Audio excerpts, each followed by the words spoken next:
Ketong pun ilmu saja semisal cukup bikin ketong jadi orang baik. Kecuali ada seorang yang membimbing dan membina kita baru akan menjadi baik. Ilmu itu tidak akan ada apa-apanya kecuali kalau ada orang yang kemudian menggunakan ilmu itu lalu dia akan mendidik kita hingga memunculkan karakter. Dan itu yang dilakukan oleh Nabi Nuh AS, Rasul Allah Azza wa Jalla, sampai ke Nabi Muhammad sallallahu alaihi wasallam. Karenanya kalau guru-guru kita, pembimbing dan pembina kita, kalau tanya antum, posisi antum untuk pengajian, antum jawab. Usahakan jawab itu.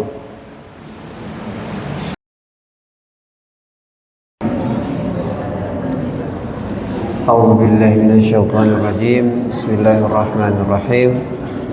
Assalamualaikum warahmatullahi wabarakatuh.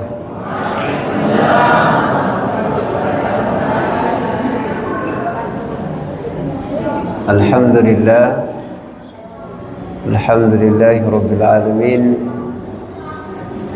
Wassalatu wassalamu ala asyrafil anbiya'i wal mursalin Sayyidina wa nabiyina Muhammadin wa ala alihi wa ashabihi wa man tabi'ahu bi ihsani ila yaumiddin. Amma ba'du. Ketua IKAD, Bapak Ibu hadirin yang alhamdulillah pada hari ini dimulai dari pagi tadi sudah datang ke masjid untuk mewakafkan hari ini sampai nanti berbuka membersamai diri dengan Al-Quran. InsyaAllah besok lagi lanjut ya. Berapa target tilawahnya satu hari ini? 5 juz. Karena 5 juz itu sebenarnya sedikit. Sedikit atau banyak? Oh banyak ya? Sedikit? Oh Masya Allah sedikit.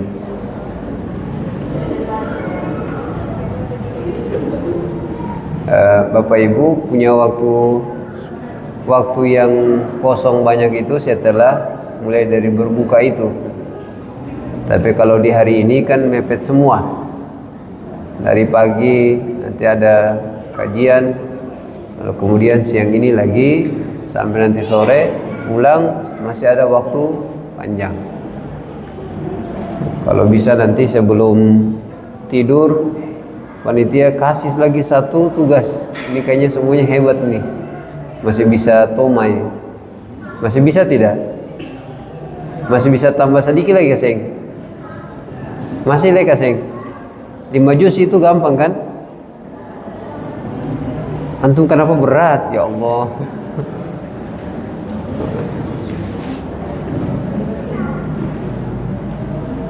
Jadi kalau interaksi dengan Al-Quran, seberapa juz yang diminta, pokoknya bikin diri bisa insyaallah. Taha ma anzalna alaikal qur'ana litashqa. Allah tidak turunkan Al-Quran untuk antum menderita. Jadi kalau antum baca 5 juz ini antum menderita. Jadi saat 5 juz ini ana menderita. Untuk menderita apa? Lahir dan batin Ustaz. Jadi sebisa mungkin ditambahkan lagi dengan wirid Quran sebelum tidur. Apa saja wiridnya? Ya macam-macam. Ada baca surat Al-Mulk. Ada baca surat Ad-Dukhan sebelum tidur. Tapi bacanya pas mau tidur, bukan cicil. Ini belum mengantuk, cicil dan sudah baca sudah, bukan. Saat sudah di atas tanpa tidur, bila wudu boleh baca surat Al-Mulk, boleh baca surat Ad-Dukhan, atau boleh membaca surat Yasin. Tapi kalau mau naik tinggi lagi sedikit, Sebelum tidur baca surat Az-Zumar. Lumayan lah. Dan cuma 1 kali balik saja Az-Zumar selesai. Berapa halaman itu Az-Zumar? Pokoknya segitulah.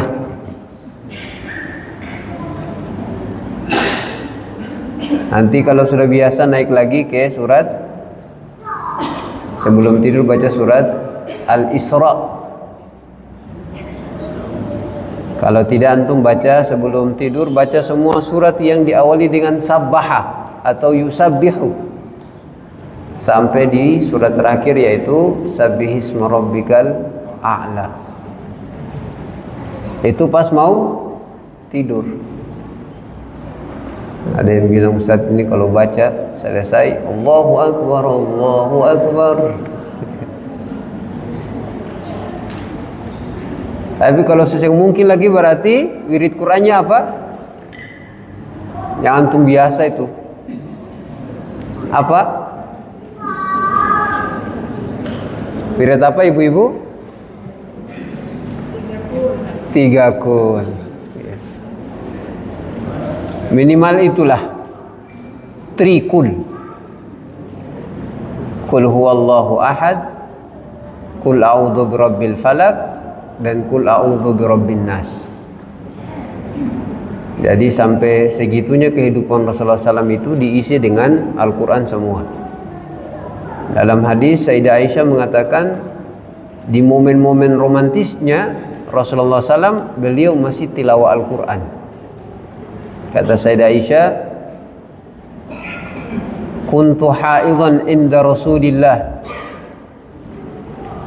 Satu saat saya dalam keadaan haid,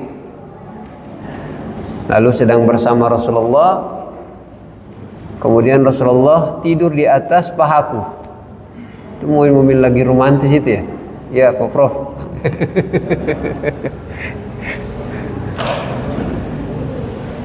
Ya, bapak-bapak masih begitu kah, Seng? Kasus yang lain. Yang pertama-pertama sah. Di situasi romantis itu, bagi kotong tuh ya biasanya ya orang bilang cerita ya tukel lah dengan maitua. Cerita yang penting dengan maitua itu penting. Ini bapak-bapak yang di atas 20 tahun mengerti betul itu. Cerita yang terpenting dengan maitua itu penting. Kalau mau cerita penting apa lagi? Semua habis. Untuk bikin akan jadi mencair, ya cerita yang terpenting-penting itu jadi penting semua. Lalu Rasulullah SAW di situasi itu beliau sedang membaca Al-Quran. A'udzubillahi minasyaitonirrajim. Dia dalam situasi itu ya. Bismillahirrahmanirrahim. Ibu-ibu kalau paitua dalam posisi kayak tadi lagi tidur bareng, tiba-tiba paitua tilawah Al-Quran, apa tanggapan ibu-ibu? Ini situasi romantis, bicara apakah tilawah Al-Quran? Jadi seluruh kehidupan Rasulullah SAW itu isinya Al-Quran semua. Sampai di momen-momen tidur pun itu masih isi dengan Al-Quran. Kalau ada yang tanya, kenapa sebegitu banyak wirid Quran sebelum tidur itu? Maka jawabannya, Rasulullah ingin akhir kalimat yang ditutup oleh seorang hamba sebelum ia tidur adalah Al-Quran. Itu yang diinginkan. Karena kalau kita sudah tidur itu kata Rasulullah akhul maut, dia saudaranya kematian. Kalau sudah selesai suseng sadar, itu terlepas sudah. Itu semuanya dikendali Allah. Mau Allah lepas kembali supaya hidup, ataukah Allah tahan? Kalau yang lepas tidur, yang dilepas, ya kalau pas bangun, Imam Al-Ghazali mengatakan sebisa mungkin kalau dia bangun bangun tidur itu tidak boleh ada yang dia pikirkan, tidak boleh ada yang dia ucapkan kecuali kalimat pertama adalah alhamdulillahilladzi ahyana ba'dama amatana wa ilaihin nusyur. Supaya dia mengerti bahwa hari itu kalau dia hidup saja itu sudah nikmat besar. Jadi dia merasakan hari itu bisa hidup saja itu nikmat besar. Dihidupkan sampai nanti malam lagi itu nikmat besar. Nanti ada kaitannya dengan surat Nuh ini, di mana Allah panjangkan usia kita. Jadi kalimat itu mesti duluan. Dan kalau pas waktu dia tidur tidak ada kalimat yang dia tutup kecuali kalimat Al-Quran. Karena sudah semakin canggih, kotong tuh sampai mau tidur, sebelum tidur apa aktivitas terakhir yang dilakukan?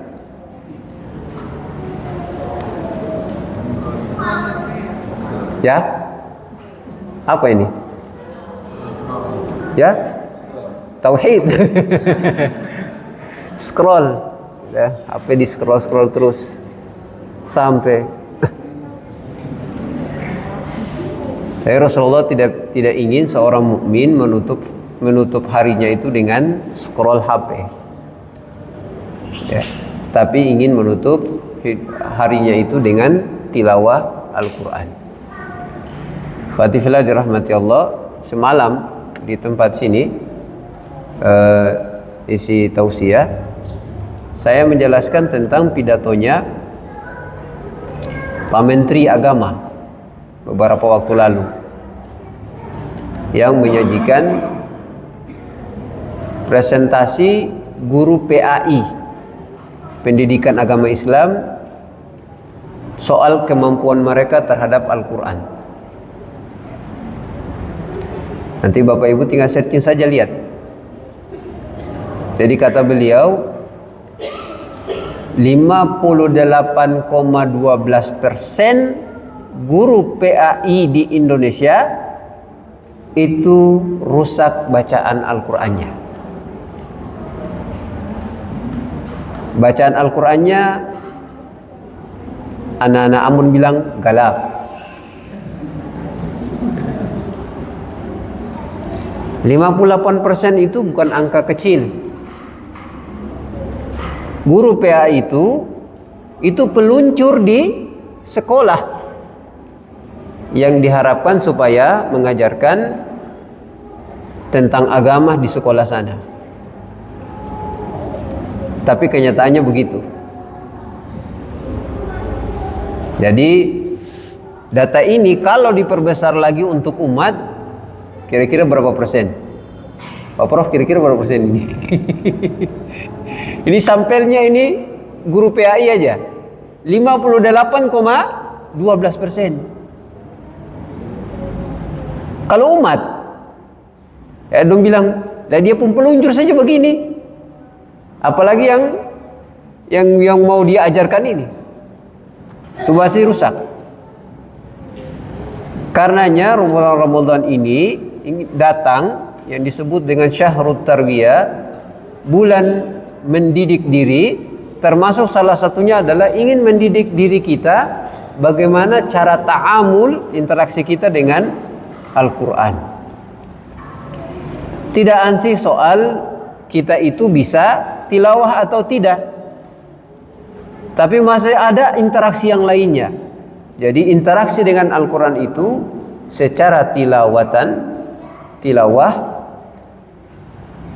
wa hifdhan, lalu menghafal, wa fahman, lalu memahami, wa tadabburan, lalu mentadaburi.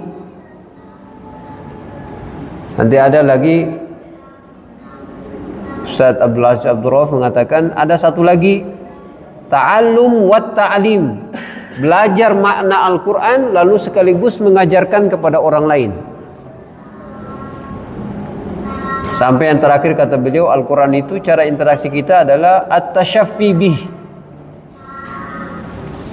Menjadikan Al-Quran itu sebagai obat buat kita. Antum kalau pergi di tempat mana begitu, di satu kampung yang baru, tiba-tiba pulang kayak pusing begitu. Kenapa pusing? Karena ini tadi pergi belum makan. Jadi pusing, orang pusing. Saya maksudnya kalau pergi di tempat lalu tiba-tiba merasa hal-hal yang aneh-aneh, kepala pusing kah? Apa begitu? Pegang kepala sambil membacakan suratul Falaq. A'udzu billahi minasyaitonir rajim. Bismillahirrahmanirrahim. Qul a'udzu birabbil falaq min syarri ma khalaq. Karena Al-Falaq itu diturunkan oleh Allah Azza wa Jalla sebagai penangkal sihir sekaligus dengan penangkal ain. Ain itu yang orang Ambon bilang mata gerida. Astagfirullahaladzim. Mata panas. Mata panas itu dia bisa jadi muncul karena kecintaan yang berlebihan ataukah ketidaksukaan yang berlebihan.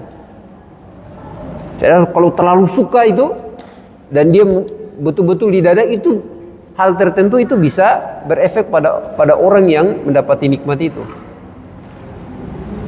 Pulang tasyafi dengan itu. Kalau antum punya teman-teman, kalau teman-teman kita ini teman-teman yang sering ajak hal-hal yang ajaib-ajaib, bagaimana cara tasyafinya? Pegang dada, pegang kepala, pegang apalah. Qul a'udzu birabbin nas, malikin nas, ilahin nas, min syarril waswasil khannas, alladzi yuwaswisu fi sudurin nas, minal jinnati wan nas. Jadi setan itu bukan hanya dari bangsa jin, tapi setan itu ada juga dari bangsa manusia. Sampai kata ulama, mereka buat pertanyaan, mana yang paling dahsyat antara setan bangsa jin dan setan bangsa manusia? Ya, bangsa manusia. Yakin? Bapak-bapak, setan bangsa manusia. Masya Allah, Ramadan ini jadi ulama semua. Ya kata mereka iya. Setan dari bangsa jin itu tidak terlihat. Was-was yang diberikan ke kita itu kalau kita tidak mengiyakan, ya sudah selesai. Tapi kalau was-was dari setan bangsa manusia itu jelas. Kawan, malam minggu nih. Maksud beta ni su pengajian, su seng tahu barang-barang begitulah. Sudah kawan, saya tak usah khawatir yang akan peminuman, dia pemakanan-makanan, beta tangkis akan. Oke, kalau gitu kata pergi. Jadi kalau setan dari bangsa manusia itu was-wasnya itu bahaya sekali karena ketong lihat dan nyata. Nah, jadi bulan Ramadan itu syahrut tarbiyah, dia bulan tarbiyah, salah satunya datang untuk dia merefresh kembali cara kita berinteraksi dengan Al-Quran yang benar. Nah, Bapak Ibu dirahmati Allah, surat yang hari ini akan kita bahas ini adalah surat Nuh. Surat Nuh ini ada banyak sekali penjelasan-penjelasan penting yang kita bisa dapatkan di dalam. Tapi kita ingin, karena ini adalah waktu kita bersama dengan Al-Quran, tidak ansih kita ingin mentilawahkan Al-Quran 5 juz per hari atau bahkan lebih. Kita ingin hal yang lainnya, itu ingin memahami sebagian dari Al-Quran itu apa, lalu kita ingin untuk menghayati, mentadaburinya. Sebisa mungkin kita bisa menyebarkan nilai-nilai yang kita dapatkan dari surat Nuh. Barulah kemudian interaksi kita dengan Al-Quran itu menjadi sempurna. Soalnya kalau hanya tilawah, ini Ramadan ini semua masjid-masjid ini semua tilawah semua. Tapi saking tilawahnya besar sampai orang tak tidur juga tidur terbetul. Jadi kalau ada bilang saat itu bisa kasih untuk diinikan, matikan, ya harus dimatikan. Tilawah itu tidak boleh sampai mengganggu orang yang sedang istirahat. Karena mereka nanti ada waktu di mana mereka akan bangun untuk qiyamul lail. Nah, alhamdulillah masjid ini tidak. Jam tertentu setengah 12, jam 11 sudah selesai. Seharusnya di masjid-masjid lain juga tidak sampai keras terus. Karena ada orang yang mau istirahat. Bukan berarti mereka yang suka Al-Quran, bukan. Tapi ada momen di mana itu hak badan yang mesti mereka miliki. Bisa jadi nanti tengah malam mereka akan bangun untuk qiyamul lail atau salat tahajud. Kalau di ini kan sungguh tilawah terus dia dengar terus nggak bangun dia sempat lagi baru mau qiyamul lail. Jadi kita ingin setiap interaksi kita dengan Al-Quran itu tidak ansih tilawah saja, tilawatan. Karena kalau hanya sekedar tilawatan nanti efeknya kita itu kurang. Ada yang mengatakan, ada ulama yang mengatakan orang yang baca Al-Quran tanpa memahami isinya, dia layaknya seperti orang yang sedang mengigau. Tidak mengigau tapi dia sedang mengerti apa. Memang dia akan dapatkan pahala, tetapi at-ta'atsur bil Quran, terpengaruh dengan Al-Quran, itu dia tidak banyak mendapatkannya. Yang sebenarnya Allah bilang dalam Al-Quran, afala yatadabbaruna al-Qur'ana am ala qulubin aqfaluha. Semestinya Al-Quran itu yang kita baca mesti kita tadaburi, yang dengannya kita fahami apa maksud Allah Azza wa Jalla. Itu yang diinginkan. Jadi surat Nuh ini nanti kita akan pelajari begitu banyak, ada pelajaran-pelajaran berharga, wabil khusus berkaitan dengan adab-adab guru dan murid, ya, adab-adab pembina dan pembimbing, sekaligus murid-muridnya. Kalau boleh ketua kelasnya juga lah. Itu mesti semuanya, mesti ada adab-adab di pengajian. Siapa yang menjadi ustaznya, siapa yang menjadi muridnya, itu dijelaskan di dalam surat An-Nuh ini. Yang dimaksudkan adalah kita ingin mendapatkan sisi tarbiyahnya dari surat Nuh itu. Jamaah sekalian dirahmati Allah, ini surat Makkiyah. Surat Makkiyah berarti surat yang dia tidak akan menjelaskan tentang hal-hal yang bersifat hukum. Di sana ada penguatan akidah, di sana ada penguatan akhlak. Nah, surat Nuh itu isinya kebanyakan itu. Bapak Ibu dirahmati Allah, hal pertama yang akan kita dapatkan dari surat Nuh ini adalah ia mengajarkan bahwa hidup di bawah akidah itu adalah warisan atau risalah yang ditinggalkan dari Nabi pertama, Rasul pertama sampai Rasul terakhir, yaitu Rasulullah Sallallahu Alaihi Wasallam. Tidak ada seorang Nabi kecuali mereka akan datang dengan akidah itu. Nah, di surat Nuh ini diingatkan kepada kita tentang dua hal besar dari akidah kita, yaitu tentang Allah, dan yang kedua yaitu tentang hari kiamat. Tapi surat ini dibuka pertama dengan menjelaskan tentang bahayanya hari kiamat. Karena Allah bilang, inna arsalna Nuhan ila qaumihi an anzir qaumaka min qabli ay ya'tiyahum adzabun alim. Kata Allah, sesungguhnya kami ini yang mengutus Nabi Nuh.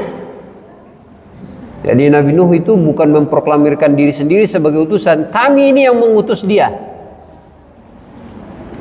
Supaya apa? An anzir qaumaka, kasih peringatan kepada kaummu. Peringatan dari Allah itu melalui lisannya Nabi itu bukan tanda tidak sayang, tapi peringatan dari seorang Nabi yang perintahnya dari Allah itu sebagai bentuk kasih sayang Allah Azza wa Jalla. Tapi ada ulama mengatakan kalau Allah jelaskan tentang neraka dengan dia pun segala hal, itu adalah bentuk cinta Allah kepada ketong. Allah bilang barang ini akan ada. Beta kasih tahu proses, jangan usah bikin ini supaya jangan usah masuk ke dalam.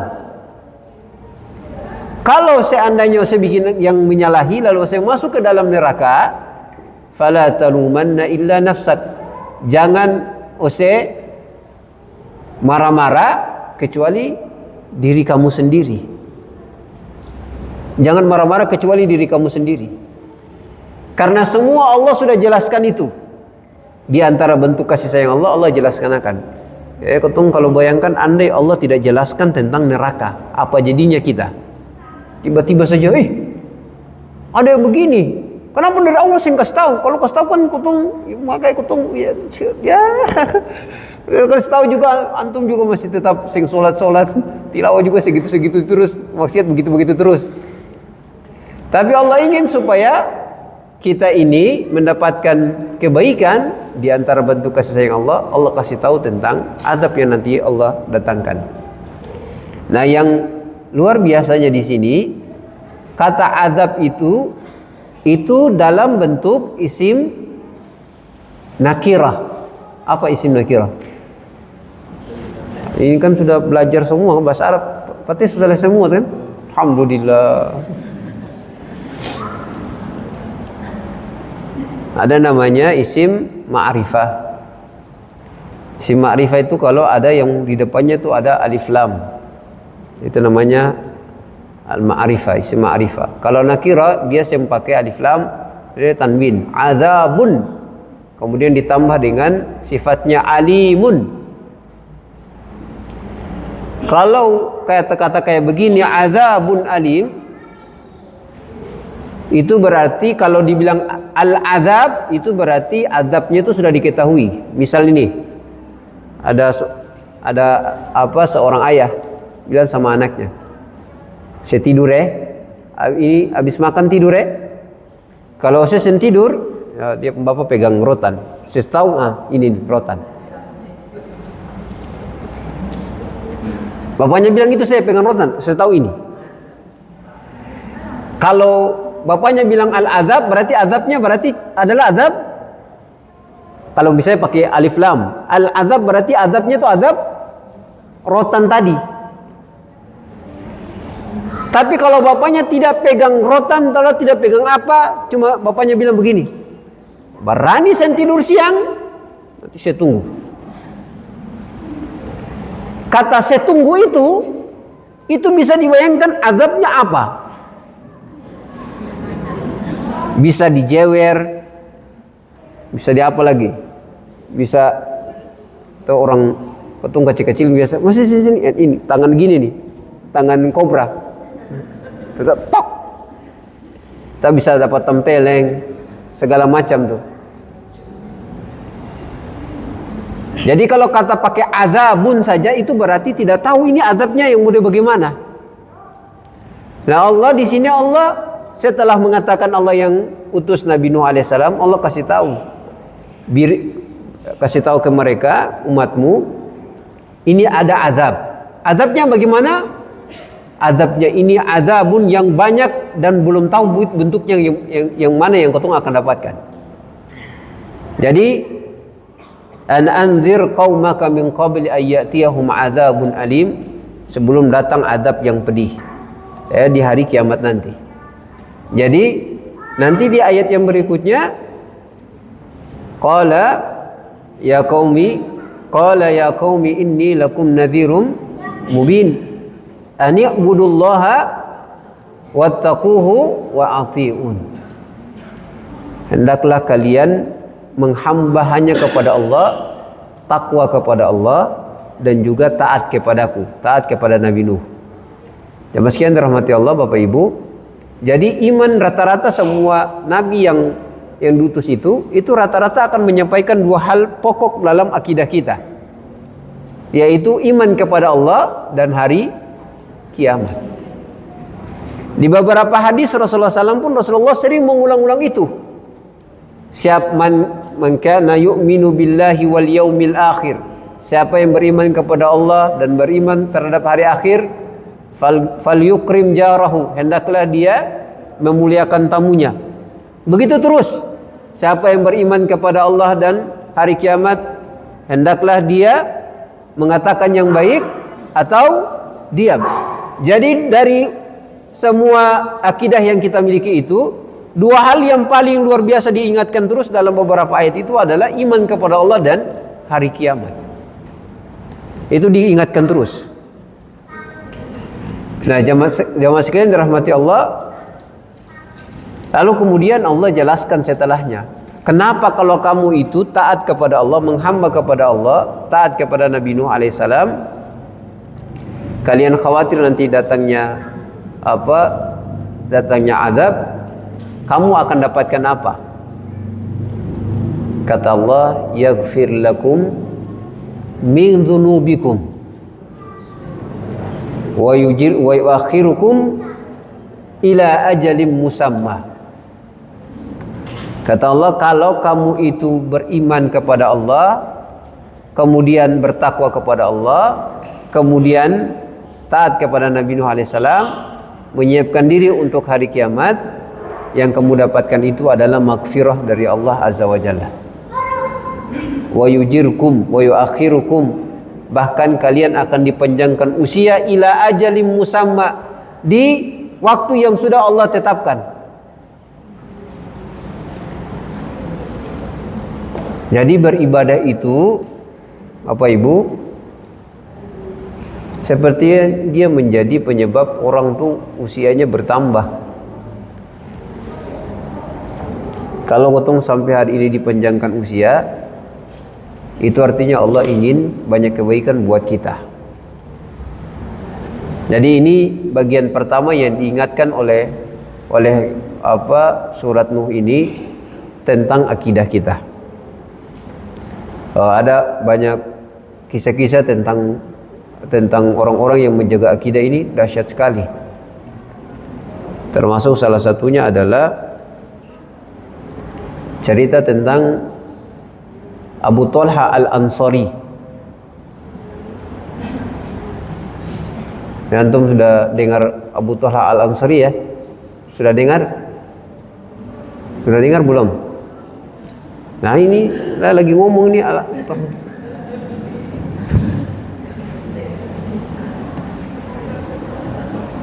ini Abu Talha Al-Ansari. Ini termasuk salah satu sahabat yang kisahnya unik,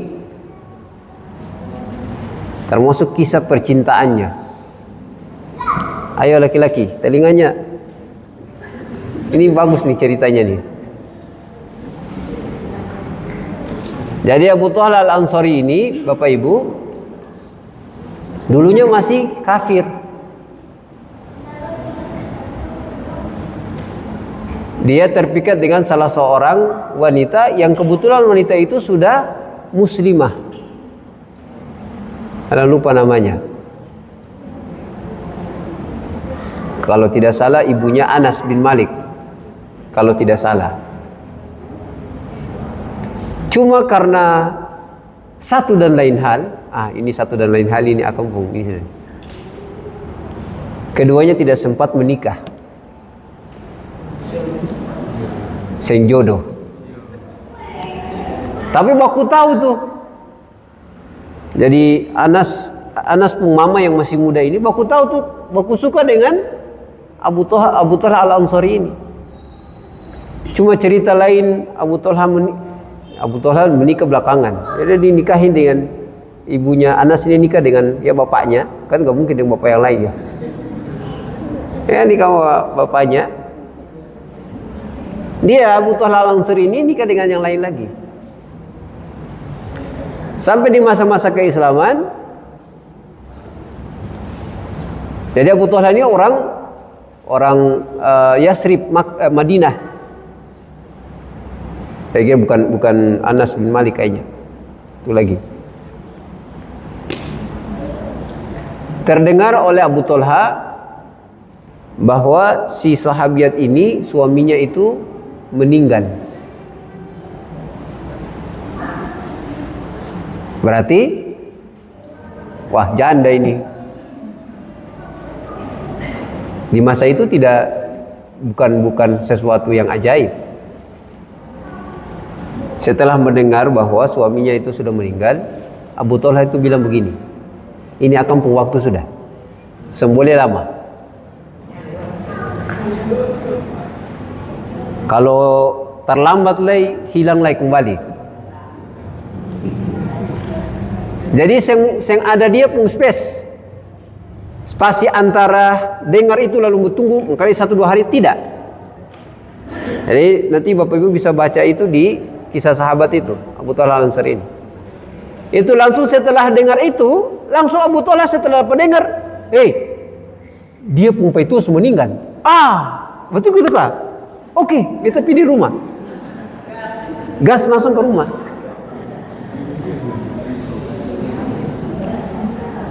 Dalam perjalanan menuju rumah si sahabiat ini, dia itu kembali teringat kalau sahabiat ini sering menghadiri ta'limnya Mus'ab bin Umair. Waduh, ini berat ini. Bapak Ibu tahu Mus'ab bin Umair, anak muda paling kaya nih, paling ganteng ini. Di antara orang-orang di Makkah itu, orang bisa ada dua hamba Allah Azza wa Jalla yang orang tahu tuh kapan, meskipun dia belum muncul tapi orang sudah tahu dia pasti datang. Pertama Rasulullah SAW, dan yang kedua adalah Mus'ab bin Umair. Tahunya dari mana? Dari parfumnya. Dia kalau duduk di masjid ini, bau harum nih. Antum sudah datang enggak? Tadi masjid itu dia. Ini kayak Mus'ab bin Umair ini. Kayaknya dia bukan semprot begini, kayaknya dia ambil pakai sibur terus mandi.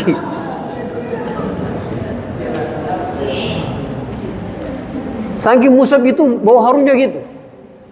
Dan satu lagi, Mus'ab itu fasihatul lisan, lisannya itu fasih sekali. Ya, dia karena fasih itu makanya dia dijadikan sebagai duta pertama di Islam. Yang namanya duta, ada orang bicara tak keruang. Duta itu mesti bicara aja dengan baik, diplomasinya, cara, ya kalau bahasa orang hari ini nih, cara olahan tuh ya. Ya anak-anak mahasiswa tahu ini, olahan, ya olanisasi dan lain sebagainya itu. Tapi ya pas sahabat ada yang tukang begitulah. Maksudnya pintar sekali berbicara dengan orang. Nah, dalam perjalanan itu Abu Talha Al-Ansari bilang, ya Allah, ini saingan berat.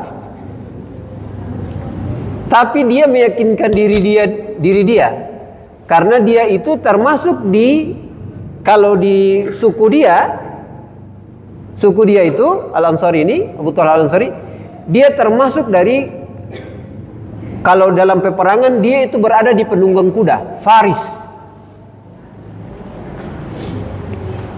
Tapi kalau di Yasrib secara keseluruhan, dia itu masuk dalam salah satu pasukan elit pemanah. Dari sisi fisik pun tidak kalah Abu Talha Al-Ansari ini.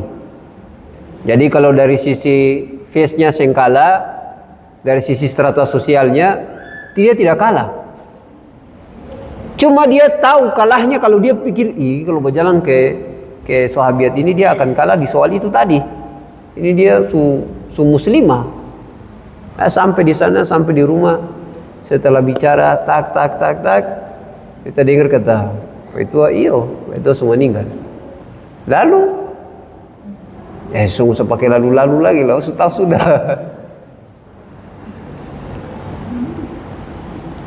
Si sahabat ini menolak. Lalu ini karena Abu Talha Al-Ansari ini karena dari awal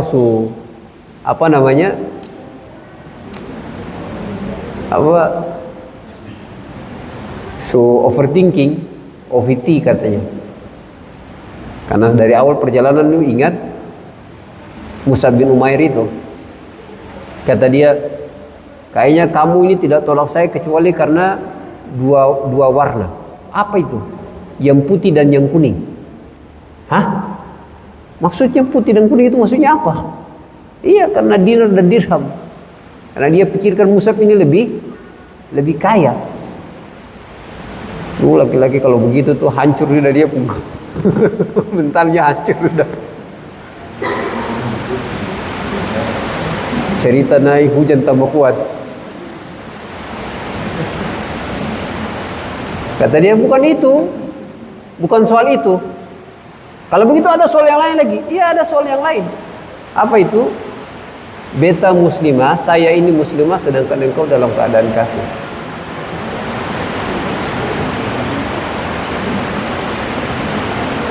Sudah, setelah itu Abu Talha Al-Ansari pikir bahwa itu kayaknya cuma alasan-alasan saja. Abu Talha pulang, berjalan keluar. Dalam perjalanan keluar itu, sahabiat ini sepertinya pikir keras lain. Ini laki-laki ini kalau dia masuk Islam ini paling bagus. Lagi pula dari awal memang sudah aku tahu, aku suka. Sahabat ini kejar dia. Ternyata tunggu dulu. Jadi bagaimana? Ya beta persoalan itu cuma itu saja. Saya ini muslimah, ya kamu ini masih kafir. Jadi maksudnya bagaimana? Ya saya mesti masuk Islam. Caranya, ya sudah syahadat saja. Saksinya, ya beta yang jadi saksi. Ya sudah, syahadat. Setelah itu dibawa lagi ke Mus'ab bin Umair. Semenjak itu baru kemudian Abu Talha Al-Ansari itu menikah dengan sahabiat ini. Jadi anda mau bilang bahwa ini yang disebut dengan al-hayatu, hidup dengan mempertahankan akidah itu model begini. Ya, mohon maaf kalau ada seorang wanita dalam situasi kayak tadi yang suaminya sudah meninggal, lalu ada laki-laki begini nih, masya Allah, nggak ada laki-laki begitu itu dia pun hal banyak. Ya, karenanya meskipun dia datang Abu Talha Ansari dengan segala yang dia punya, itu tidak kemudian buat dia sebagai seorang wanita itu menggadaikan akidahnya. Ya, dia tidak habiskan itu. Dia ingin tetap jaga akidah. Nah, itu pesan pertama dari sisi beberapa ayat yang ingin berpesan kepada kita tentang sisi tarbiyah dari ayat surat An-Nuh ini. Nah, Bapak Ibu dirahmati Allah, ayat-ayat berikutnya itu bicara tentang seorang pembimbing pembina atau meminjam, kalau pakai inilah buku-bukunya Ustaz Pak Eko, yang murabi dan mutarabinya. Jadi di ayat berikutnya itu jelaskan tentang ada mode-mode mutarabi atau orang-orang yang belajar, murid-murid yang belajar bersama dengan ketua kelasnya. Dalam Al-Quran itu bicara tentang murid dan ketua kelas, kemudian pembina dan pembimbingnya itu macam-macam. Ada mutarabi yang sukses, ada yang gagal. Cerita Nabi Nuh alaihissalam ini di surat ini, itu cerita tentang anak kelas, murid, ketua kelasnya yang gagal. Dan gagalnya ini tidak tanggung-tanggung. Lalu pembimbingnya atau murabinya, sabarnya itu sabar ekstra. Dimulai ketika Nabi Nuh mengatakan, qala rabbi inni da'autu qaumi lailan wa nahara. Ya Allah, ana ini ngasih tahu binaan untuk datang upah, siang malam kasih tahu.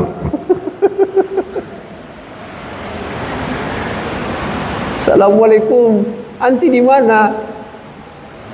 Enggak dibalas-balas. Read centang 2 juga seng, centang 1 saja. Hari ini belum, besok lagi diulangi lagi. Semua informasi-informasi disebarkan semua. Ada tiba-tiba centang 2 tapi belum dapat lihat. centang biru belum. Besok lagi nanti ada upah lagi, dikasih tahu lagi sama murabinya lagi. Baru dapat lihat centang 2, tiba-tiba afwan Ustaz. Ya, kalau afwan sudah selesai itu. Kalau afwan tuh, kalau ada acara afwan Ustaz, afwan, oh afwan terus antum, kalau afwan itu sudah selesai, antum bakal datang sudah. Jadi ini murabinya ini sabarnya itu luar biasa. Qala rabbi inni da'utu qaumi lailan wa nahara falam yaziduhum du'ai illa firara. Setiap kali diajak untuk upah, diajak untuk pengajian, lari terus.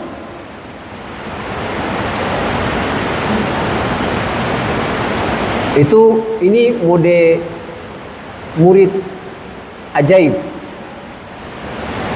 Ada murid ajaib juga yang Nabi Musa pun murid juga ajaib lagi. Jadi tiap-tiap Nabi ini, Allahumma Rasulullah SAW ini yang murid-murid ini bagus-bagus, sahabat-sahabat ini bagus-bagus. 1-2 yang kemudian nanti dia menjadi hikmah buat kita. Tapi Nabi Nuh AS ini 950 tahun muridnya tuh segitu-segitu sudah. Mutarabinya ini bandelnya minta ampun. Dan sabarnya si murabi ini dahsyat sekali. Malam siang senantiasa tuh mengajak untuk kebaikan. Falam yaziduhum du'ai illa firara. Tidak bertambah setiap kali Nabi Nuh itu mengajak untuk kebaikan, kecuali itu mutarabinya madunya tuh lari semua. Lari, saya ada yang mau. Kalau dalam ayat yang lain Allah bilang wa ma amana ma'hu illa qalil. Yang jadi mutarabi yang benar itu, yang jadi benar-benar terdidik itu sedikit sekali. Dari rentan waktu 950 tahun berdakwah. Ini mengajarkan kita bahwa menjadi orang baik itu butuh sabar. Tidak bisa sekali 2 kali pengajian lalu tiba-tiba saja kau jadi orang baik. Tidak bisa begitu. Karena menjadi orang baik itu ada banyak unsur-unsur yang mesti dipenuhi oleh kita, dan dia butuh rentan waktu yang panjang, tidak sebentar. Nah, ini Nabi Nuh alaihissalam itu saking sayangnya kepada binaannya, selalu senantiasa itu berdoa kepada Allah azza wa jalla. Qala rabbi inni da'awtu qaumi lailan wa nahara falam yaziduhum du'ai illa firara. Yang sangat menyakitkan lagi adalah kata beliau, wa inni kullama da'awtuhum litaghfira lahum ja'alu asabi'ahum fi adanihim. Setiap kali saya ajak mereka agar engkau ya Allah mengampuni mereka, ja'alu asabi'ahum fi adanihim. Mereka menutup telinga mereka. Kalau Al-Quran membahasakan menutup telinga itu dengan jari-jari mereka. Pertanyaannya, bisa tidak kalau ada orang bicara sesuatu yang kau senang, tiba-tiba kau tutup telinga dengan 5 jari ini semua? Bisa kah, Seng? Itu berarti dia perlu lubang telinga besar gini. Ya, kalau dia tutup pakai begini. Bisanya kita hanya menutup lubang telinga kita dengan 1 di antara jari kita ini. Minimal 4 jari inilah. Kalau nggak mungkin yang ini terlalu besar. Tapi kenapa Al-Quran menggambarkan ini kaum ini setiap kali didakwai oleh Nabi Nuh alaihissalam, penolakan mereka terhadap kebaikan itu bukan dengan 1 jari, tapi dengan 5 jari. Itu menggambarkan bahwa dong benar-benar menolak semua ajakan Nabi Nuh alaihissalam. Mau bilang apa lagi? Seng pakai, kotong seng mau. Aslinya cuma 1 jari, tapi Allah menggambarkan ketidaksukaan mereka terhadap kebaikan itu dengan 5 jari. Dia pakai tutup, padahal sem bisa. Tidak cukup hanya di situ, tapi Allah bilang wastaghshaw thiyabahum. Nah, kalau ada Nabi Nuh lewat ke angka baju tutup. Sing mau lihat Nabi Nuh alaihissalam.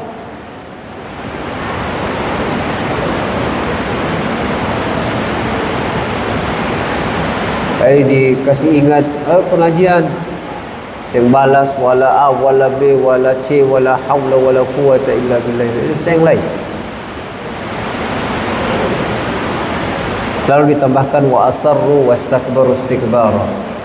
Lalu tidak cukup itu, mereka juga kibir, menyombongkan diri. Bagi Kotong ini, bagi seorang, mungkin bagi Kotong seorang guru yang mendidik binaannya atau muridnya, sampai di titik ini Kotong bilang sudah jua, berhenti sudah.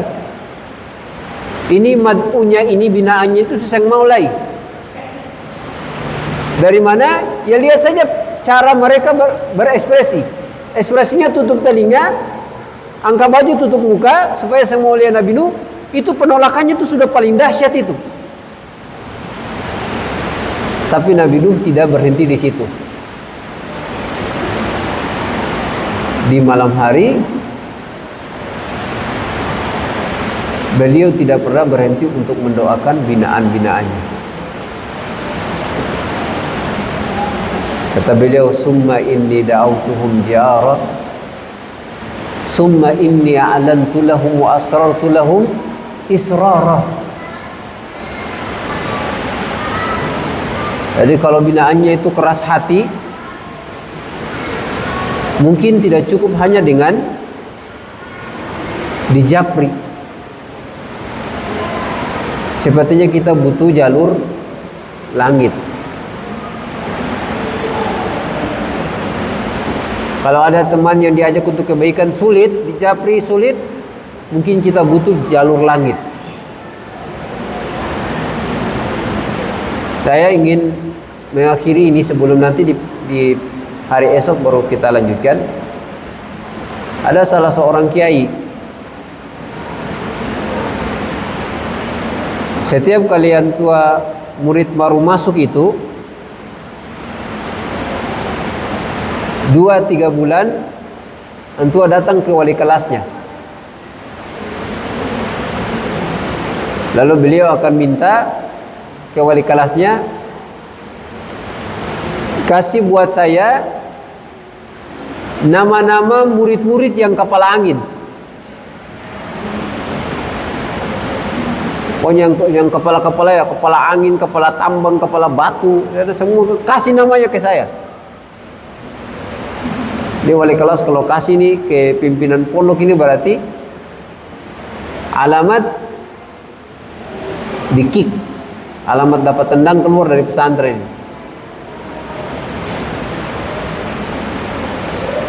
Begitu terus itu, beliau minta terus. Nanti dikasih sama wali kelasnya. Ini Pak Kiai, ini nama-nama yang murid-murid yang kepala angin, kepala batu, yang ini kepala tambang. Yang ini kepala tambang, ini kepala batu, ini kepala angin. Jadi dikasih semua. Nah, nama-nama itu beliau ambil. Apa yang beliau buat dengan nama itu? Nanti di malam hari. Kalau sudah malam hari, beliau tahajud, Qiyamul Lail. Setelah Qiyamul Lail itu baru beliau ambil itu nama-nama itu satu-satu dan dibuka sambil berdoa kepada Allah, ya Allah, ini anak ini yang kepala tambang ini, ya Allah, bikin kepalanya ini jadi kepala yang soleh. Ya Allah, ini yang kepala angin yang sering masuk angin ini, ya Allah. Didoakan. Jadi Bapak Ibu dirahmati Allah, kalau binaan lewat japri sing terpengaruh, mungkin dengan jalur, kalau jalur pribadi, mungkin dengan jalur langit dia mungkin akan terpengaruh. Jadi Nabi Nuh alaihissalam ini mengajak orang kebaikan, imannya ini dahsyat, sabar yang dimiliki oleh Nabi Nuh ini dahsyat sekali. Sampai di momen begitu beliau masih, penolakannya sebegitu dahsyat, tapi beliau masih mendoakan orang-orang yang mau dapat kebaikan itu di malam hari. Ya, summa inni a'lantu lahum wa asrartu lahum israra. Jadi diajak secara pribadi Kalau sayang itu, kalau orang Ambon bilang angka hati. Ya Allah, anak ini nih, dia paling ancur. Ya Allah kasih dia ya Allah. Jadi orang bilang sampai segitunya Nabi Nuh alaihissalam.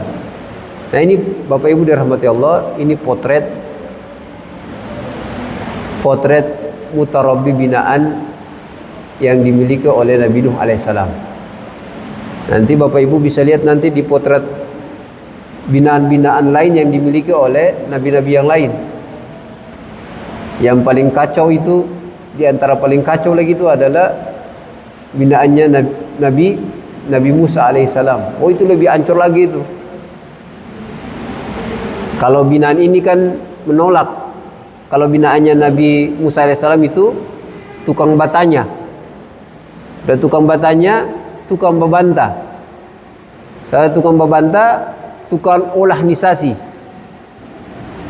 Kalau minta ini, oh iya nanti kotong bikin. Karena kotong sudah apa, tapi akang ini kayaknya coba sih kasih detail lagi. Oke, yang ini. Begitu terus sampai terakhir. Ujung-ujungnya saya bikin akang. Jadi bisa lihat di nabi-nabi yang lain. Bapak Ibu dirahmati Allah, dua hal ini yang paling ingin disampaikan dalam beberapa ayat ini, yaitu tentang akidah, dimulai dari inna arsalnaka sampai bagaimana kesabaran seorang guru terhadap muridnya dengan segala karakter yang dia miliki. Saya ingin menutupnya dengan mengatakan, Bapak Ibu, kotong pun ilmu saja bisa cukup bikin kotong jadi orang baik. Kecuali ada seorang yang membimbing dan membina kita, baru akan menjadi baik. Ilmu itu tidak akan ada apa-apanya kecuali kalau ada orang yang kemudian menggunakan ilmu itu, lalu dia akan mendidik kita hingga memunculkan karakter.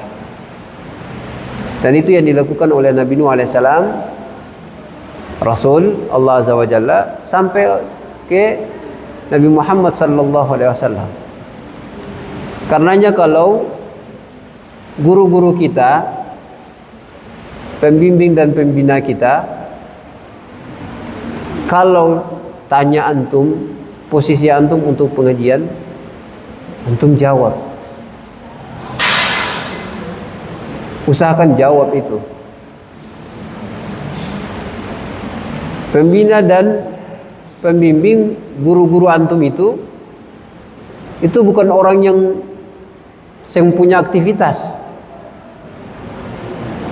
Mereka juga punya aktivitas yang begitu banyak. Tapi dari seluruh aktivitas yang dia miliki, antum tuh jadi prioritas utama beliau. Kalau tidak percaya, antum tanya saja guru-guru antum. Meskipun itu 1-2 jam yang antum dulu dengan beliau, antum tuh jadi prioritas beliau dari sekian banyak aktivitas yang beliau miliki.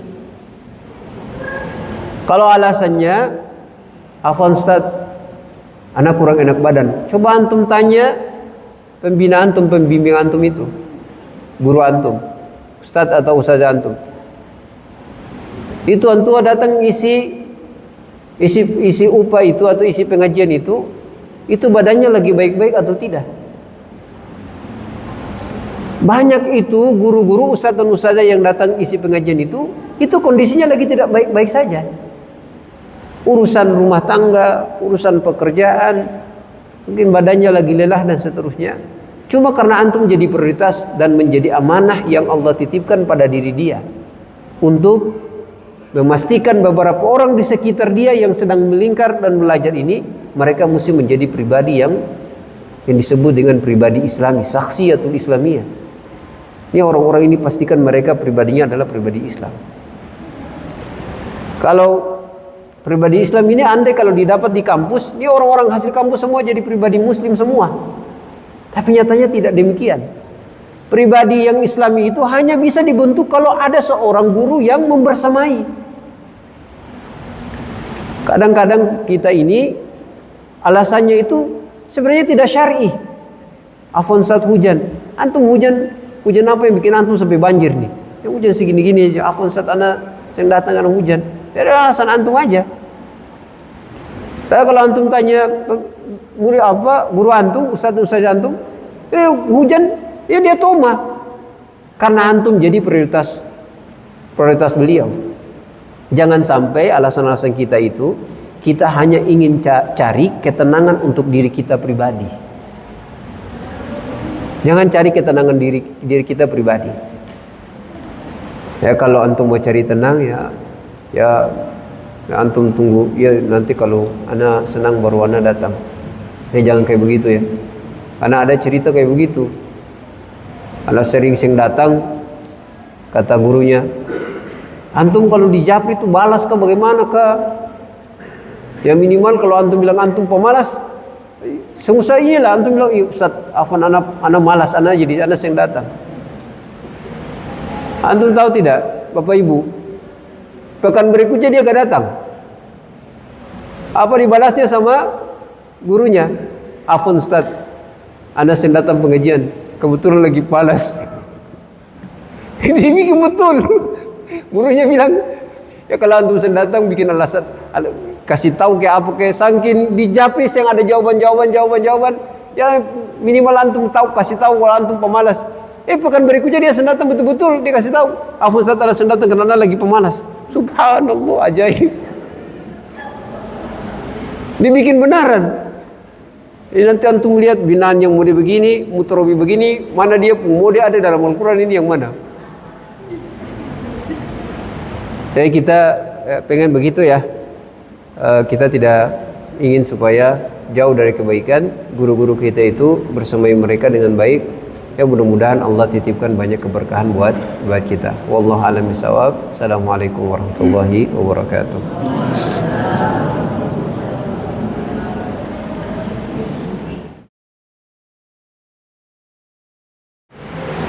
Ya, jadi di ayat itu konteksnya adalah ya berbicara tentang kepemimpinan dalam risalah seorang nabi. Jadi Allah bilang, qala rabbi inni da'awtu qaumi laylan wa nahara falam yazidhum du'a illa firara. Itu dalam konteks seorang nabi. Jadi kalau konteks seorang nabi, perintah dia itu tentunya di ta'yid oleh wahyu Allah Azza wa Jalla, dikuatkan dengan wahyu Allah. Karenanya bagi umat yang saat itu bersama dengan mereka, tidak ada kata lain kecuali beriman kepada nabinya. Jadi an ya'budullaha wattaquhu wa ati'un, menghamba kepada Allah, takwa kepada Allah, dan taat kepada Rasulullah, di mana yang menjadi nabi mereka, rasul mereka di saat itu. Jadi ini ayatnya konteksnya dia tidak berbicara tentang kepemimpinan, tapi ini bicara tentang risalah, kepemimpinan risalah yang dibawa oleh seorang nabi, di mana tidak ada cara lain, tidak ada hal yang lain yang diperintahkan kecuali kaumnya itu mesti mengikutinya. Adapun selain daripada para nabi dan para rasul, wabil khusus setelah Rasulullah SAW, maka Rasulullah SAW sudah meletakkan beberapa hal-hal penting yang mesti diperhatikan setelah sepeninggal Rasulullah SAW, khususnya dalam soal kepemimpinan. Bahkan di beberapa ayat memang Rasulullah sudah mewanti-wanti bahwa nanti akan banyak terjadi kesalahan, akan banyak hal-hal yang ajaib-ajaib yang akan datang. Maka misalnya Rasulullah SAW menyebutkan tentang hal-hal yang penting. Misalnya kata beliau, wa inna man ya'ishu min ba'di aw kama qala, sesungguhnya siapa yang hidup setelahku fasatarawna ikhtilafan katsira, dia akan mendapatkan, melihat begitu banyak perbedaan di antara umat ini. Lalu kalau ada perbedaan itu, kata sahabat, bagaimana caranya untuk bisa keluar dari situasi perbedaan itu? Kata Rasulullah, alaikum bisunnati wa sunnati khulafa'ir rasyidin. Hendaklah kalian tetap dengan sunnah Rasulullah SAW, kemudian sunnah khulafa'ur rasyidin, addu 'alaiha bin nawajis. Gigit betul-betul sunnah yang ditinggalkan oleh Rasulullah SAW itu dengan gigi geraham. Lalu para ulama buat satu kaedah penting bahwa ketika pemimpin kita itu dia mengajak kita kepada kemaksiatan, maka kata mereka, la ta'ata fi makhluqin fi ma'siyatil khaliq. Tidak tepat bagi kita untuk mentaati seorang makhluk untuk menuruti perintahnya karena itu soal maksiat, dan kemudian kita akan membangkang kepada Sang Pencipta. Jadi tidak ada ketaatan pada makhluk kalau di dalamnya terdapat kemaksiatan kepada Sang Khaliq. Jadi kita bisa lihat saja kalau misalnya ada ustadz kita atau ada pemimpin ketua RT, RWK atau misalnya bupati dan seterusnya yang mengajak kita untuk bikin kemaksiatan, tidak wajib bagi kita untuk mengikuti dia selama itu adalah isinya adalah kemaksiatan. Misal diajak nih orang Indonesia, ayo minum bir dah, ayo ketemu sing tepat bagi kita untuk mengikuti ajakan minum bir itu. Tetapi kalau ini persoalannya adalah persoalan yang dia dalam ranah ijtihad. Ranah ijtihad itu adalah ranah bagi orang-orang yang bisa mereka berusaha melihat ini kira-kira sikap yang paling baik yang bagaimana. Yang beginikah yang begini, yang tidak ada nas teks yang jelas melarang atau melarangnya atau menghalalkannya. Dan ini biasanya ranah ini diberikan kepada orang-orang yang mereka sudah punya pengalaman yang luas. Nah, selama dia tidak berkaitan dengan hal itu, kalau ada keputusan seorang pemimpin di soal kayak begini, maka tidak ada lain kecuali kita mesti mengikutinya. Misal perbedaan apa begitu, begini, lalu kemudian pemerintah kita, penguasa kita mengatakan yang baik itu begini. Meskipun ada hal yang lain pun tidak salah, tapi bagi seorang rakyat, sikap yang paling terbaik adalah mengikuti apa yang dimintakan oleh pemerintah mereka atau penguasa mereka. Nah, itu yang sikap kita yang ini. Tapi kalau misalnya dia mengajak kita untuk melakukan keburukan, maka hendaknya kita tidak melakukannya. Ya. Jadi kaidahnya apa? La ta'ata fi makhluqin fi maksiatil khaliq. Tidak boleh taat kepada makhluk, mau itu ustadz ke, kiai ke, ayah kah, ibu kah, selama ajakannya itu untuk kemaksiatan, itu tidak boleh dituruti. Tetapi dibalaslah dengan yang paling terbaik.